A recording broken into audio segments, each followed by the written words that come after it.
Hello guys, good morning. Naimbangal daw kada kayo amin. Ayan. Time check. It's already almost 7 a.m. in the morning. And I really miss my garden. So I wanted to have a breakfast today. Since the whole house is still sleeping. So dito ako kakain. Habang tinitingnan ko yung aking mga halaman, ayan. Of course, mamimbitas tayo ng tomatoes at saka veggies for breakfast. Ayan. Good morning po sa inyong lahat. Ayan. Baka may mga hindi naniniwala. Ang oras na po ngayon ay, ayan o, almost 7. Ayan. So, bala kong mamitas today ng tomatoes para sa aking breakfast. Yan. So, mamitas tayo ng breakfast.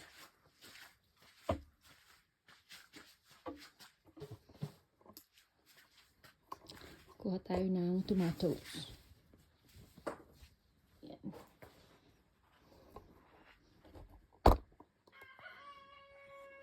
Mitas tayo ng tomatoes.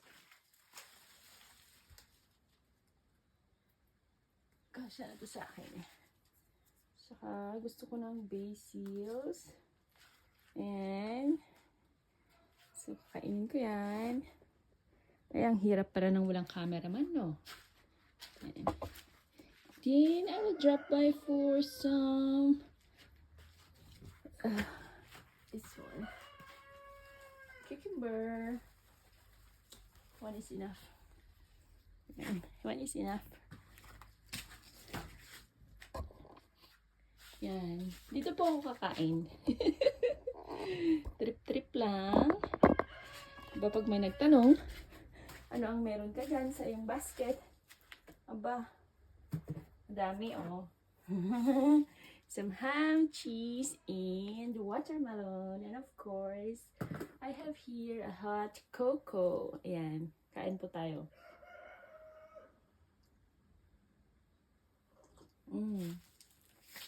Kumusta naman yung aking mga pananim? Grabe, ang gaganda nila, di ba?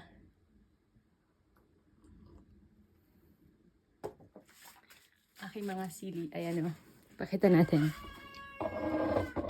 Oh. Ang pretty nila. Ayan. Kain tayo. Let's slice this up.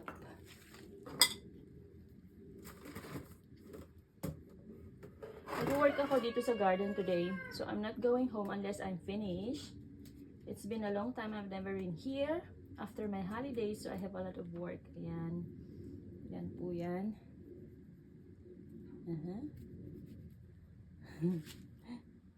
Girl Scout tayo ngayon. Di ako uwi. Yung mga kasambahay ko mga tulog pa eh. Kakain na po ako dito. Ayan.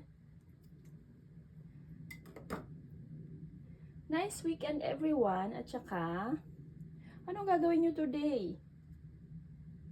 Ganun talaga.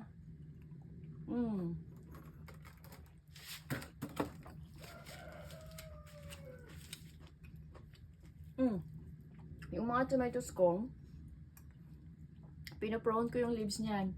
Kasi pag di ko tinanggal yung leaves, ay grabe, parang forest yan. Di mo makikita yung mga bunga. Ngayon, nakikita mo na, di ba? May mga nahihinog na hanggang taas yan. Tapos pag na-reach na yung ceiling, yung roof, ikakat ko na siya kasi wala na siyang space. At saka dahil sa maiksi lang yung summer dito, so it will not get ripe anyway. So sayang lang. Para yung sustansya niya, mapunta na siya doon sa fruits or your energy niya mapunta doon sa fruits. Ayan. Yan, yun lang. Kaya, mga kaplantita, I hope you are enjoying your plants as well like I do. Madalas ako nag-aalmusal dito pag ganitong time na.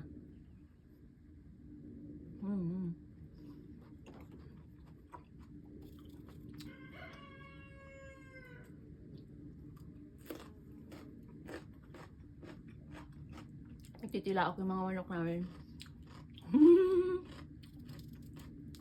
Ang ganda niya, di ba?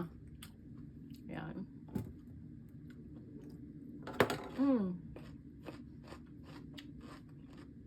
Eh, grabe, ang sarap ng ano, crunchiness niya. Tsaka yung tomato, ang sweet. Sobrang tamis. Fresh basil. Lagyan mo ng cheese. O, diba? Ang galing.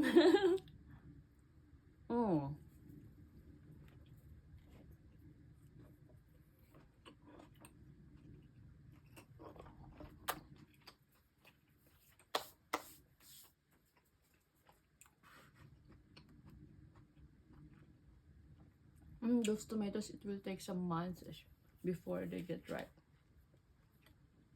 Na-miss ko yung garden ko. Grabe. I was already looking forward to it while on holiday.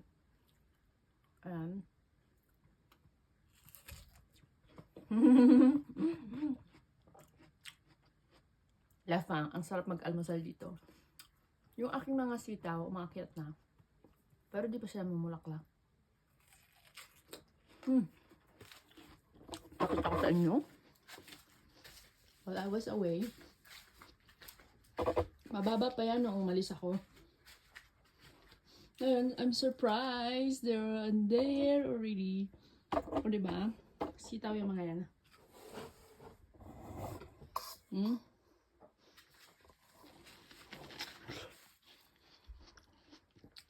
Ang aking mga ampalaya, may mga bunga na rin siya maliliit. Ayan siya. Oh, nasa roof na rin. Sorry for that.